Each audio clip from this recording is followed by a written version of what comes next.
નમસ્કાર, આપ જોઈ રહ્યા છો નેશન પ્લસ ન્યૂઝ. હું છું આપની સાથે હેતલ ભગત.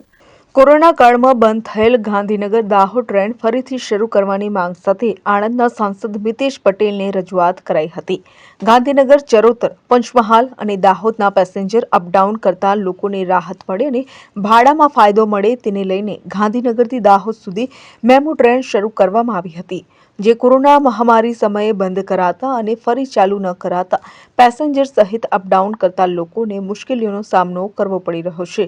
નોકરિયાત વર્ગને નોકરીનો સમયના સચવાતા ન છૂટકે એસટી બસ તેમજ અન્ય માધ્યમથી આવવું જવું પડે છે, જે સમય સાથે મોંઘું પડી રહ્યું હોય છે, જેને લઈને આણંદ આદિવાસી સમાજ દ્વારા આણંદ સાંસદ મિતેશ પટેલને ગાંધીનગર દાહોદ ટ્રેન ફરી શરૂ કરવા રજૂઆત કરવામાં આવી હતી. જે બાબતને સાંસદ મિતેશ પટેલ રજૂઆત કરવા આવેલ તમામને શાંતિથી સાંભળી ડીઆરએમને તાત્કાલિક ટ્રેન શરૂ કરવા સૂચન કરાયું હતું.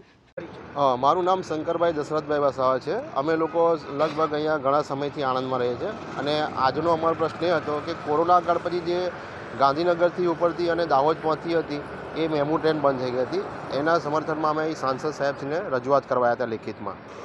યાત્રીઓ લગભગ છે ને ડેલી રૂટીનમાં 200-300 યાત્રીઓ અમારા આણંદ દાહોદ ગોધરા અપડાઉન કરે છે અને આર્થિક રીતે ખૂબ તકલીફ પડે છે, કેમ કે ખાનગી ટ્રાવેલ્સ અને સરકારી બસના જે ભાડા છે ને એ અમને પોસાયા નથી. જ્યારે સરકારી ટ્રેનમાં અમે લગભગ 35 થી 40 રૂપિયામાં અમે ત્યાં દાહોદ આરામથી પહોંચી જતા.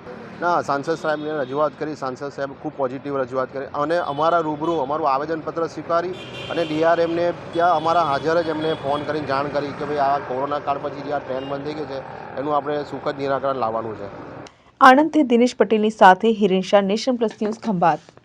સમાચારોના સતત અપડેટ માટે નેશન પ્લસ ન્યૂઝના યુટ્યુબ ચેનલને સબસ્ક્રાઇબ કરો, બેલ આઇકન દબાવો અને ફોલો કરો ઇન્સ્ટાગ્રામ, ફેસબુક અને ટ્વિટર પર.